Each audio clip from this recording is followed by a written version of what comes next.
in modern medicine and modern science, there's a tendency to identify consciousness, mind, and brain, make mind a function of the brain, consciousness a function of the mind, and to treat them chemically and to alter them chemically, and that well-being is good chemistry of the brain, higher consciousness is good chemistry of the brain, and unhappiness is bad chemistry of the brain. Nobody's responsible, but we need to change the chemistry to make it better. Now, in the yogic thought, brain, mind, and consciousness are three different things, but they're related at a certain level. So my question to Sadhguruji is the nature of brain, mind, and consciousness, how we can use the brain and mind in the proper way without getting stuck in them, and a model of healing that is based on more consciousness than brain chemistry. In the yogic sciences, there is no such thing as brain. Brain is just body. Like there is a heart, like there's a liver, there is a brain, it's just body. I think this overly exaggerated sense of what is brain is coming because, as I mentioned it in the morning hour here, our education systems have become purely intellectual. We think intellect is everything. Let me… I will try to say it in a very brief way. When you say something very complex in a brief way, there will be holes in it. Please pick the holes if you find them, otherwise I'm okay. In the yogic system, we are looking at the human mind as 16 parts. These 16 parts are in 4 categories. The first one is Buddhi. Buddhi means the intellect. Intellect, I'm asking you, do you want your intellect sharp or blunt? All of you must choose, I'm going to bless you. You want it sharp. So intellect is essentially like a knife.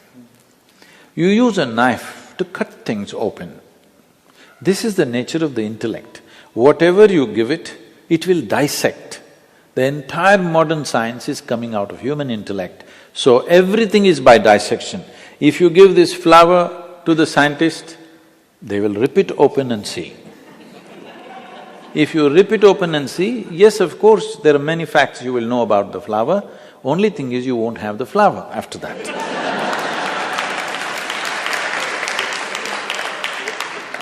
And now if you really want to know something, let's say you really want to get to know your mother, please don't dissect her. That's not the way it works. Because what you can know by dissection is material aspect of life.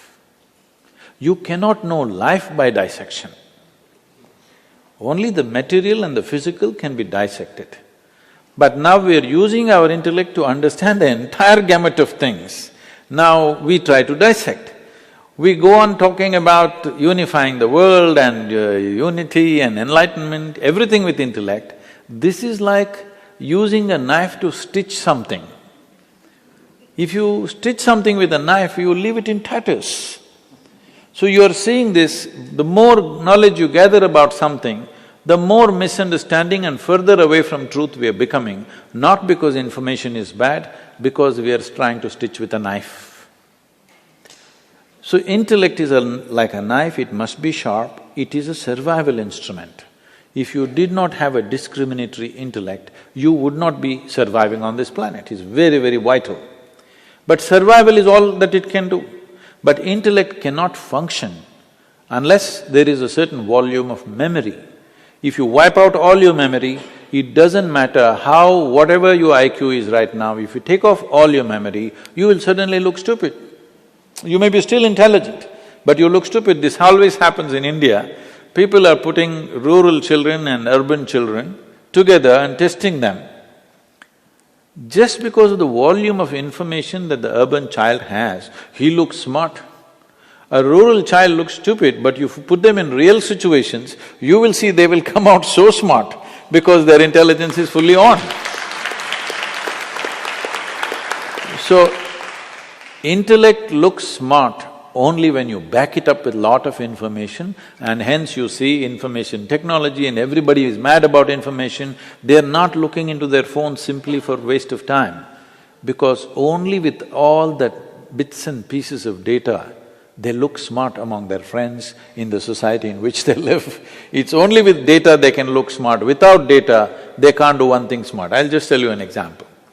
We have two different types of schools.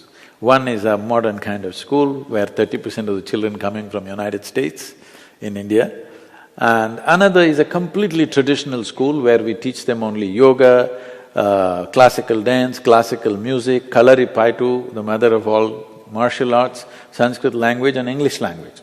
They don't go through any academics as such. This was a few years ago. Little ones, they all run to the place to hand wash. Hand wash is at this height. Many of these 6, 7-year-olds can't reach. So all this… those who are going through modern education, they will go and stand there in a very civilized way, wait for a teacher or somebody to come and put a bench. They will climb on the bench and then wash. These other kids ran there, the older ones bend down, the younger ones climb on top of them, wash and run away.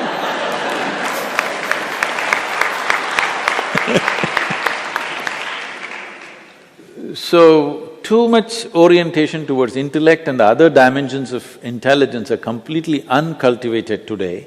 So the next dimension of the mind is referred to as Ahankara, which we have completely ignored. Ahankara does not mean ego as most people are beginning to think, it means identity. What are you identified with? Because intellect is essentially an instrument to protect the identity that you have taken on. If I say I'm Indian, suddenly my intellect makes me think that way, makes me willing to live and die for it.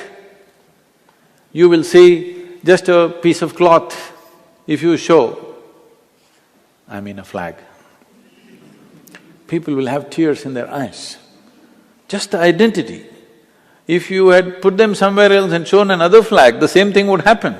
In India, Pakistan, it's very striking because it was one nation and suddenly somebody drew a line and the entire emotion, the way it works is amazing, simply because you got identified with this or that. So intellect is an instrument which protects the identity. Identity is that instrument which allows the intellect to function in a certain way. When I say a certain way, suppose you're identified just with this, me as a person.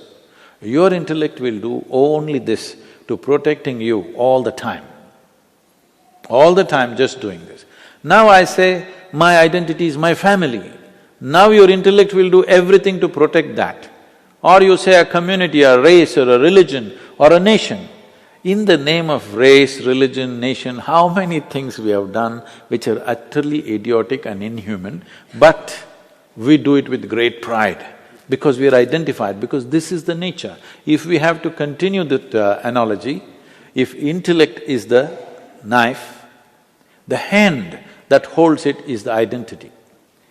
You tell me, in handling a knife is important that it must be sharp, but whether it becomes destructive or productive is determined by the hand that holds it, isn't it?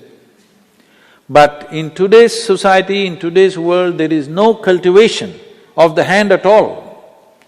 The smaller and smaller identities that we are creating will inevitably cause disturbance within the human being and in the world. There is no other way. Right from ancient times, in Eastern cultures, always we have been taught to have a cosmic identity, Aham Brahmasmi. At the age of 12, you must know Aham Brahmasmi, this means I am the cosmos. Without identifying with a limitless identity, no education should be given. Only after identity is fixed, then education. Because without the right kind of identity, education becomes destructive, because you have a limited identity. We can say whatever we want, but essentially all crime, all evil, all most terrible things that we do is just a question of limited identity, isn't it? This is This is my way, that is your way, this is my country, this is your country, this is my religion, this is your religion. This is all it is. So without cultivating the identity, we are sharpening the knife. We have an unsteady hand, but we are sharpening the knife and arming it with memory. So the next dimension of the mind is called manas, which is a silo of memory. Here there are 8 dimensions of memory. This starts from elemental memory, atomic memory, evolutionary memory, karmic memory and conscious memory, unconscious memory, articulate memory, inarticulate memory. Like this, there are many states of memory. As we already looked at this body carries the memory of everything that's happened on this planet. If we pay enough attention, we can know simply by looking at this how evolution has happened. Only 150 years ago, Charles Darwin talked about evolution by studying life on the planet. But over 15,000 years ago, Adiyogi spoke about how life evolved. He said, first, almost every Indian person knows it but not conscious of it, is the 10 avatars. You must be studying much of it. The first one is fish or water life. Next one is amphibious. Next one is a mammal. Next one is half man, half animal. Next one is a dwarfed man. Next one is a full-grown man but volatile. Next one is a peaceful man. Next one is a loving man. Next one is a meditative man. Next one is supposed to be the mystical man. This is not one-man story. This is the evolution of life on this planet. So 15,000 years ago, somebody spoke about this by not looking into the microscope, but looking inward, because the entire evolutionary story is written here. So the yogic system is focused on this as to how to activate different dimensions of memory, because without that, with limited amount of memory, you are bound to act in immature ways. So if your intellect becomes super capable, then it's very, very important your identity is cosmic, limitless identity, and your memory is evolved, that all dimensions of memory are active. These 3 function in a certain way. Some people have evolved it in certain ways, but largely it is happening in a very skewed way. Too much of intellect and other things are very minimalistic. The 4th dimension of intelligence is referred to as Chitta. This is a dimension of intelligence which is unsullied by memory. See, we must understand this. We are who we are only because of the memory that we carry. From the color of our skin to what we identify with, what we are, whether we are male or female or everything is a question of memory. It is the memory stored in this which is deciding all these aspects. Whether I am a human being or some other creature is also a question of memory. Memory is a tremendous possibility, but memory is also a limitation and a boundary. What is you and what is me is right now, the boundary of this is just memory. What I remember in my system and what you remember in your system is the boundary. So memory is also a boundary. Memory is the basis of all forms that have happened. There is a certain memory which creates patterns, which patterns in turn create physical forms. The way we are, the kind of form that we have taken is essentially out of the basic memory that is there. Never it got confused in the sense, suppose you and a cow every day start eating mangoes.